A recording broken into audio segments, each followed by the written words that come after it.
The horsepower wars may still be raging, but another battleground is emerging in the auto industry. That's lightness. Car makers are looking for better fuel efficiency through new weight-shedding technology, but does that mean a new breed of affordable, lightweight sports cars is on the horizon? It's the looming war for lightness.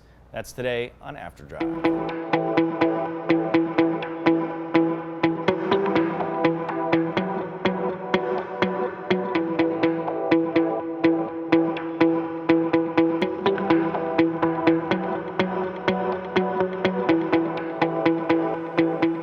The horsepower wars. It's the biggest numbers game in the auto industry. It's the reason a new Toyota RAV4 can smoke Magnum PI's old Ferrari 308. But if the horsepower wars are truly winding down, as some say it is, what will come next? 20 years ago, if you told anyone they could buy a production car with more than 600 horsepower, they'd have laughed you right out of the Arthur Treacher's Fish and Chips. Now there are at least 15, one of which is a $60,000 Ford Mustang. What about 500 horsepower? Well, I stopped counting at 40. Different car models. 400 horsepower, it's way more than that, and a V6 Camaro has nearly as much horsepower as the top Z28 from the late 90s. And that's forgetting there's a whole new set of hybrid electric supercars that'll make in the 800s and 900s. It's obvious if the auto industry puts its mind to something, they can make it happen. But just as they've gotten more powerful, cars have gotten heavier and more complex. But that's all about to change. Soon, it'll be about the other figure in the power-to-weight ratio, lightness, the next frontier. To help us sort it all out, it's Zach and Mike from Classic Car Club Manhattan, back on drive. Thanks, guys. Yeah. Happy to be here, Mr. Spinell. Yeah, no problem. So we're talking about the end of the horsepower wars. Are you happy to see it go? Are you not happy to see it go? It might not end, actually. Yeah, I mean, that was my first question. Is it going to end? I don't know. As someone who's been really privileged to drive hundreds of great cars, and we own a lot at the Classic Car Club, I understand why they are putting out these huge horsepower numbers. It's great marketing. I totally get it. Yep. I also feel like a lot of the cars are undrivable. You can't really put it to use, and I don't mean that in an old kind of guy way, like you can't drive that around town, but you know, the new GT500, 600 and something horsepower, 630 horsepower. I drove it recently. Yeah, I just drove one of those. On the pedal, traction lights going off, the rear wheel's spinning, it's got a live insane. axle. It's Right. It's kind of hilarious. Right? It's insane. Now, you know, two Corvettes now have over 600? No, actually over 500. One has 600. 600 horsepower, insane. Yeah. And the cheapest 200 mile an hour car is the GT500 you were just talking about. If anyone could actually get to 200, and that's all other stuff. Yeah. But so horsepower is really just part of power to weight. Now, power to weight is the whole idea of building a good car. The ultimate equation. Ultimate equation. Right. Yeah. You want that to be as favorable as possible. Here's the other side of that. Let me give you some stats. The average passenger vehicle in the U.S. market is how heavy? What do you think? 3,700 pounds. All right, it's 3,800. Guy. All right, He knows the thing. He knows the thing. I forgot who I was talking to. 3,800 pounds, right? So I'd add to that, by the way. A lot of our really fast cars aren't that far off. You know? Yeah, 3,300 heavier, or actually. And I don't mean cars with a lot of horsepower, but Yeah. like our Bentley Continental is 4,200 pounds or something crazy like that. Yeah. Some of them are tanks, and they're still doing 0 to 60 Yeah. in 3.4. totally. 3.5. I mean, you know, if you can get, you know, a car that's 3,400 pounds, it's almost like, wow, that's not really that heavy. But it's 3,400 pounds. Yeah. Where is he getting our M2? It's 2,200 pounds and 200 horsepower. Well, there you go. It's awesome. So with that, we're going to get to that Yeah. and that whole idea. But the thing that I think is going to drive this lightness deal is that if the the top or the CAFE standards go up to 54 miles to the gallon, right? So if car makers are going to have to fleet standard 54 miles to the gallon, they're going to have to drop weight, and that's kind of the next frontier for all these car makers. So a couple of things: carbon fiber, right? So obviously carbon fiber's been the thing. BMW's got the i3 now. That's sort of the first mass-marketed-ish carbon fiber car. Yeah. Aluminum they've been using for a while. So they've been kind of incrementally putting these things in. Also titanium, but that's kind of a precious metal, so that's always going to be expensive. General Motors is messing with magnesium. I know you guys watch racing, and I know you're fans of vintage racing, so you know what magnesium in the old construction Goes could in do. fires. Yeah, fires. Yeah. So White magnesium. flame as well. It looks spectacular when they go up. Exactly. But imagine magnesium that's not as flammable. But is it also magnesium? Isn't it really susceptible to just sort of deteriorating? Right, it is, right. So wet?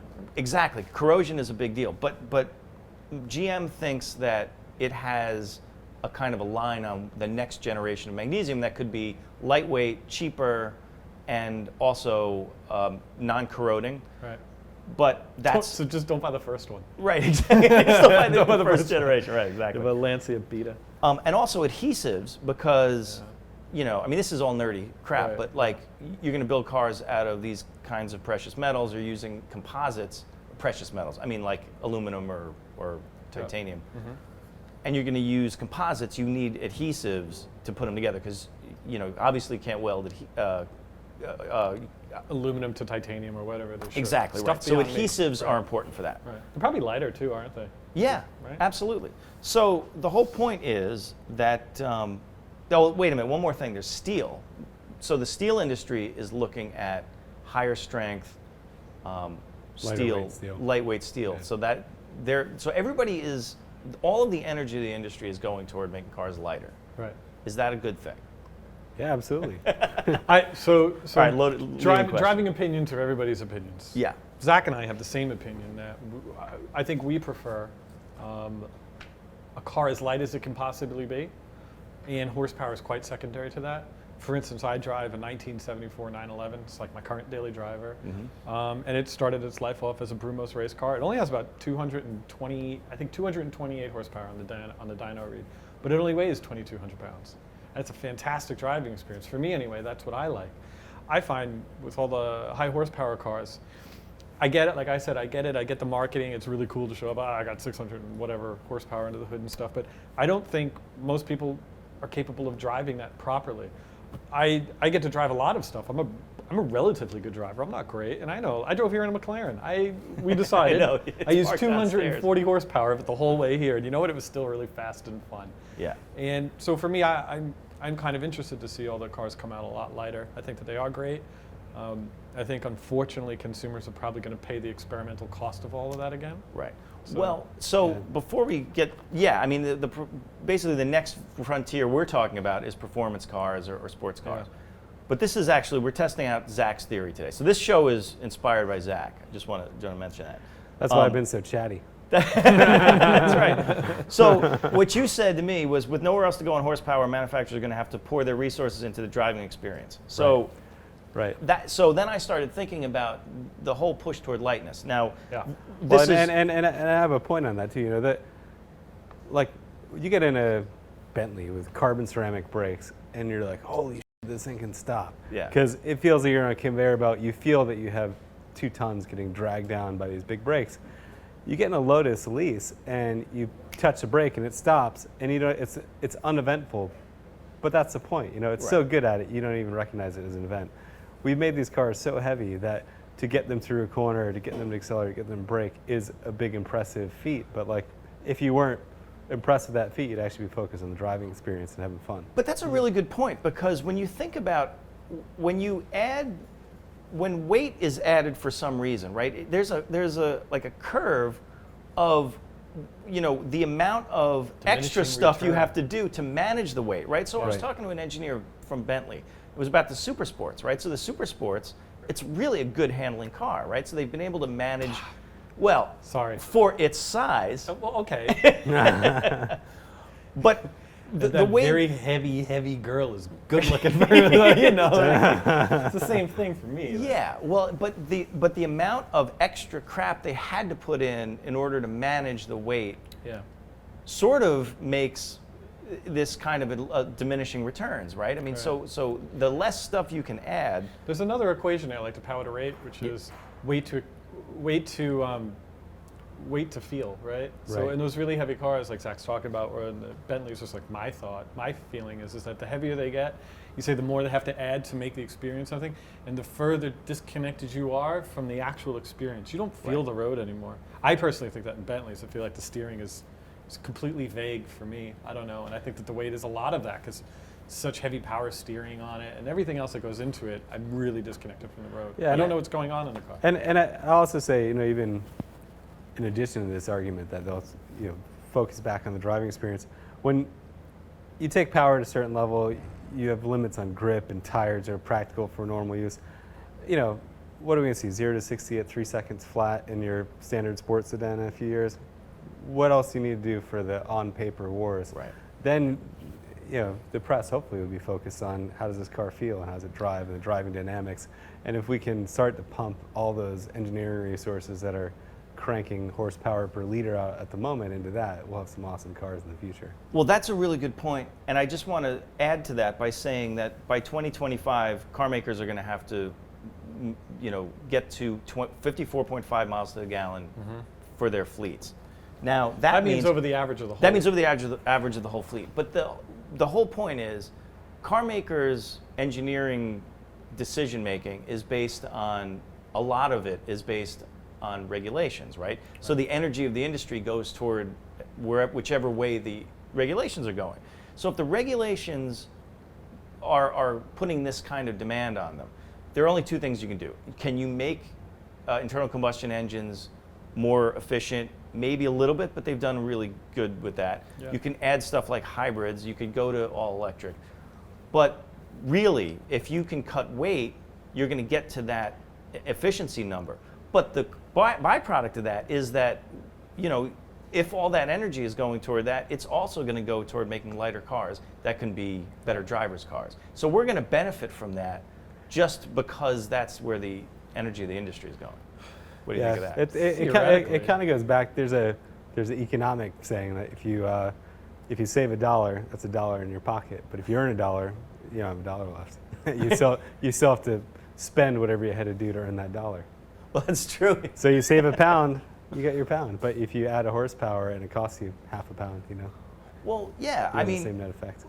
so, you know, are they good? But I think they've already picked all the low-hanging horsepower fruit. Yeah, right. absolutely. I mean, they're going to have to go to. I mean, you could go to, if there was nothing else to worry about regulation-wise, you go to an 8-liter pushrod V8 with twin turbos. You know what I mean? Like, who cares, right?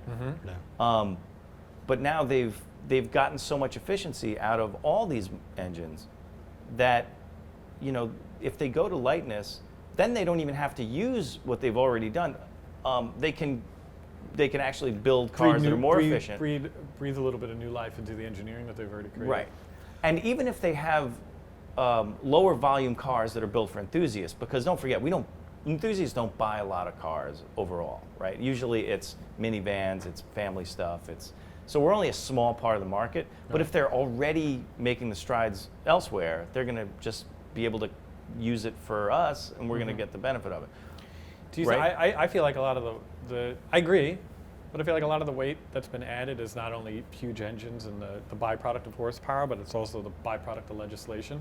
Dude, I know that was about to go down. Classic. We got to get a better Charles table. and Ray Ames? This is a prop table. You can't actually support a human foot. So, you know, I think, was it next year or the year after, every car needs to have a reverse camera in it? Right. You know, it's all Traction that stuff. control. Which, first of all, you should look over your shoulder. It's a proper way to drive. Now you're going to have everybody just staring at a camera, and they're going to run over their neighbor because, whatever.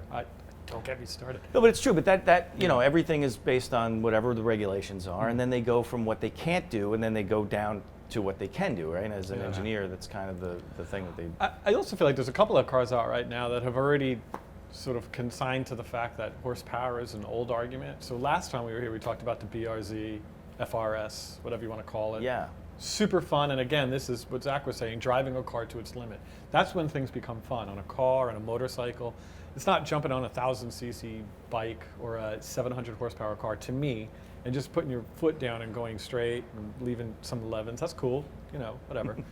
It's more about always being on the edge of what that vehicle can do, right before you completely lose it, but being able to control it on the edge. And you know, so I think that the FRS is a good example of that. We recently bought a Fiat 500 Abarth. Great fun. Should be rear-wheel drive, but great fun. Not a lot of horsepower, but it's generally pretty light. Yeah, it is pretty light. It's what, 2,600? I don't know. We're just getting trash. Get Yeah. out of it. Well, you know, but it goes to prove a point that I think that there are certain smart brands that are already figuring out that we might have lost the fun in driving. We can bring that back and maybe maybe ignite some passion in younger people. Mm-hmm. They have 18 and 19-year-olds, new to driving, and everything for them is like an iPod in the dash and stuff. But I think people will always like the visceral fun of driving a car if you give them something fun and controllable. And, as you said, happily, this could all come as a byproduct of getting more efficient. You have to do it the right way. Yeah, and all right, so other than the BRZ FRS, right, so some other stuff is coming down the line, right? There's a new Miata supposedly in the works, right? Huge Miata fans. Right, so the new Miata, so we hear, is going to be much lighter. They're going to use a lot of the new lightning technologies. Right now, actually, the car is about as heavy as it has ever been, right? I mean, it's got the... They made the Club Racer, which was a little lighter, but right. I don't know, they made however many of those. But the next Miata is supposed to be pretty hot, pretty light piece of work. Did you see what it looks like? Have not. Have you seen what it looks like? No, we race Miatas. Yes. And it's a blast, right? But it's always in the back of your head. We have 3 of them, a truck trail and all that. You're like, it's got that smiley face on it. It always makes you think of from like Cars the movie, of like I'm racing the car too. Hey guys, can't it be more angular and angry? But whatever. Right. The next one I've heard is also going to look more aggressive. So I don't know. We're going to see. I mean, the interesting thing is that they've been giving journalists this Super 20 concept to drive for like the last 3 years. It's got like 30,000 miles on it. Wow. So basically, the Super 20 is, the ultimate tuner MX-5. Right. I mean, it's stripped down. It's got stiffer. It's got to be like what we drive. Yeah, it's basically what you guys drive, but for the street, it's a little bit less aggressive. It has 2 seats. Yeah, right. Yeah. A dashboard. But generally, yeah. But I think that, if you sort of read into the PR a little bit, I think that they've been giving it to everybody because I think that's what their next Miata is going to be a little bit closer to that. So that's what we're going to probably see. That's interesting.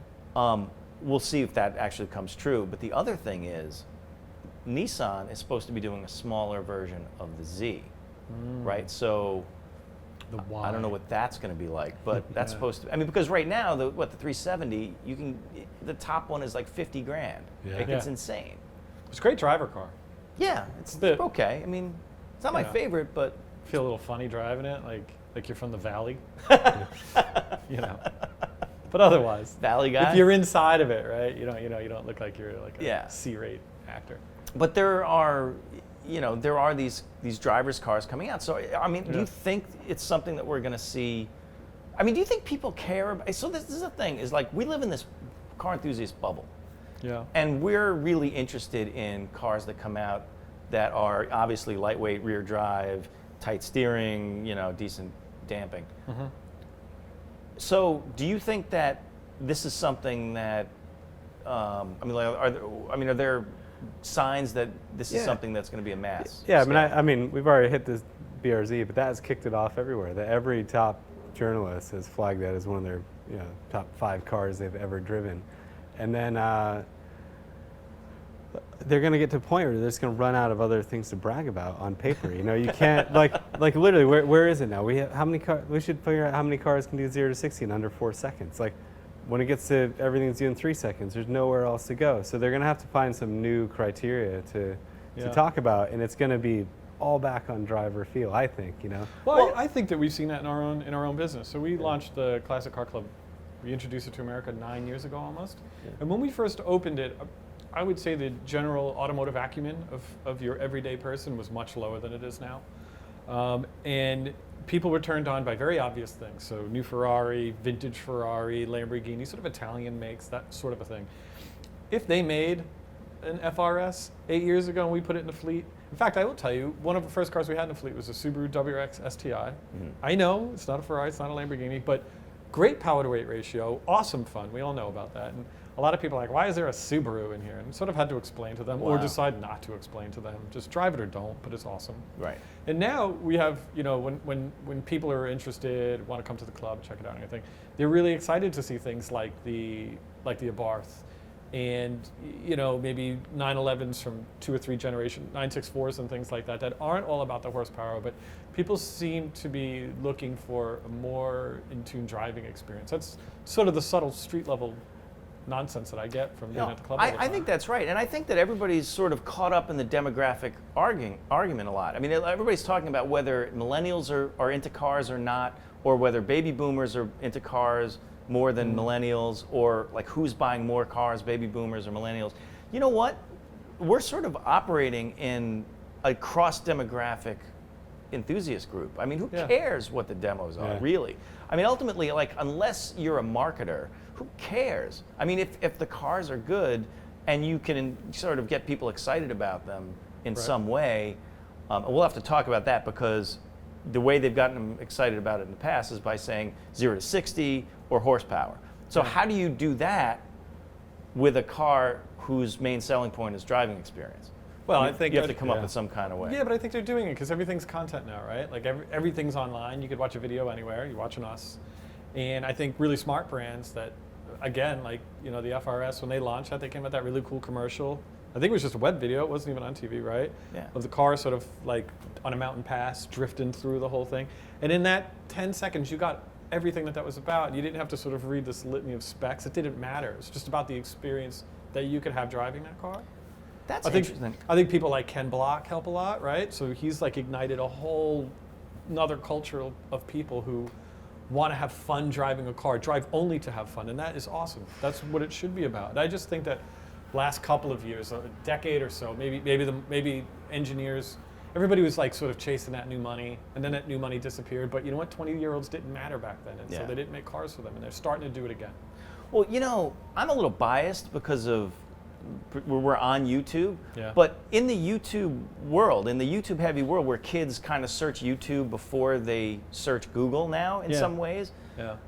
That's what I do. I'm too lazy to read. I'm too lazy to read, right? I mean, if you're not reading, maybe that the specs and the kind of magazine, you know, bullet points are less relevant. Totally less relevant. That's what I think. That's an interesting point. I never thought about that. I'm very happy about that, by the way. Yeah. Because you know, Totally. the more videos. I mean, obviously we're talking about cars, so that's it. We're sort of limiting the audience of what we do here on this show. But like, if it's all about, you know, watching cars do their thing on video, absolutely. I mean, and less about the numbers. Well, Zach said like earlier, like paper to paper, right? But I don't think that matters as much anymore. Oh, yeah, and most of the cars I'm most excited about now, I can even tell you what the horsepower is, you know? Like, I've seen, you know, countless videos on the new GT3. I know it's powerful. I'm really excited that everyone says it feels so good, and you know, it's awesome driving around track, and I want to see what that feels like. Yeah. I've witnessed the experience in video. Right. So You know, that's really we funny, definitely have the actually. medium. I thought to myself just the other day, I was like, what is the horsepower? And I was like, I'm off my game. I used to like know everything. That's true. But I just think it's not that I don't like cars any less. I like them more than I ever have. I just think that the medium isn't I've presented to you in consumed that different way. information about Yeah. it. I agree. You Well, know, we've cracked the code. I here. was thinking Still. about that too. Yeah, I think we cracked the code because I can't remember specs like I used to. Yeah. And maybe, you know, it's my elderly brain, but like, I mean, I have to sometimes look up horsepower, but I do look up weight though. a weight, but that's look up weight. and I actually feel like I know weight more than horsepower now. You know That's what I'm a weird the number I'm situation. most interested in that nobody has published really yet, or it's not one of the contenders, is torque. Because Yeah. torque for me is a lot more. If you're chasing that sort of horsepower, Well, and the seat of the Force. pants experience of Right. acceleration all comes from torque. You know? Yeah, it's true. It's true. If we really want to be, Yeah. I don't know it's what not all really of horsepower wars. It's torque wars. Is actually I don't know the- what all of the Yeah. 620 some odd horsepower of the car feels like that we drove here, but I know what all the torque feels like. Right. It's exactly. the only fun part, really. So what have we found out today? We're talking about People can't read. Yeah. Torque is pretty good. Cars are fat. you don't want to get read anymore. Yeah. It's all about video, Yeah. and the driving experience is the next frontier. Yeah, absolutely. Look at that, Zach, Mike. Good to see you. Thanks Always for a coming on pleasure. Yeah. After Drive. That's it. What do you guys think? Don't forget /drive.tv, @drive on Twitter, facebook.com/drive-tv. Talk back. Damn it. We'll see you guys next week. First shot, spin. All right, I go first? All right, first shot. All right, here we go. Fail. Ah! Fail. All right, go ahead. Who's All right. next? Too All right, gentle? You gotta record. Okay. Ready? Ah! Ah! It's just like the first Never time touching been with a lady. woman. You're a little nervous. Your palms are sweaty. It doesn't respond well to that. You should get a like Oh, me. come on. You tried like 4 times. Yeah, but Yeah. I suck. You more rubbed it. You rubbed the door open. All right, Ian. All right, you have to see if I think the young buck is going to get it. Ian's He's going to show us I up. have total faith in Ian. He's too naive to be nervous can't work around under there. people. You gotta be a little bit rough with it. You just gotta get it on. Yeah, you gotta show that. How do you Who's your dad? You actually do have to touch it. Should we get people on the street? Actually, yeah. Right? Did you get Next this? person next tries to take a photo. Did you get this bottle of piss? By the way. The bottle of piss. Well, I just want to get the bottle of piss. Generous. Homeless guy piss on the Cab driver. cab driver piss. Right. Sorry. They don't have homeless guys don't have bottles of Yeah, he was a bit dehydrated. That was McLaren orange color. Taxi piss. No, we gotta get a street person to try to open a passerby. Excuse me, sir. Can we involve you in a test to see if you can open up the door on this car? I'll show you how. We'll see if you can do it on your first shot. Yeah? Yeah? Come on, do it. It'll be fun. It's just for you. So here, watch. This is how it works. You have to slide your hand underneath, and then it opens. But it's not easy. We're not making fun of you. See if you can do it. No one has gotten it yet, so let's see if you get it.